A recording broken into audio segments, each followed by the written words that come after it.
AP రాజకీయ పార్టీలపై స్పందిస్తూ Maoist కీలక నేత గణేష్ లేఖ విడుదల చేశారు. జనసేన పార్టీపై తీవ్ర విమర్శలు చేశారు. పార్టీ స్థాపించిన నాడు తమ పార్టీ కమ్యూనిస్టు భావజాలం గల పార్టీ అంటూ నేడు బీజేపీతో పొత్తు పెట్టుకుని రాజకీయం చేస్తున్నాడని విమర్శించారు. పవన్ కళ్యాణ్ కు స్థిరమైన రాజకీయ విధానం లేదని మండిపడ్డారు.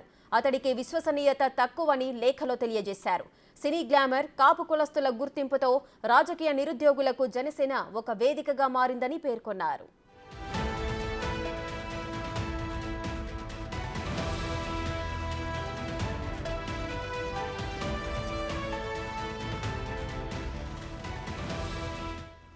ఏపీ రాజకీయ పార్టీలపై స్పందిస్తూ మావోయిస్టు కీలక నేత గణేష్ అయితే లేఖ విడుదల చేశారు.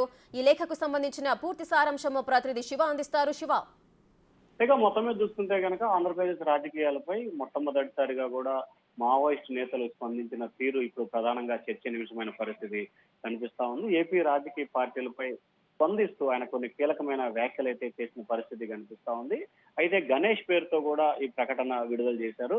పార్టీ స్థాపించిన నాడు తమ పార్టీ కమ్యూనిస్టు భావజాలంకార పార్టీ అంటూ నేడు బీజేపీతో పవన్ కళ్యాణ్ అంటగాగటాన్ని ప్రధానంగా కూడా ఈ లేఖలో అయితే వీరు ప్రస్తావించిన పరిస్థితి కనిపించింది. అయితే ఈ లేఖకు సంబంధించి కూడా అనేక అంశాలని దాంట్లో వాళ్ళైతే ప్రస్తావించారు.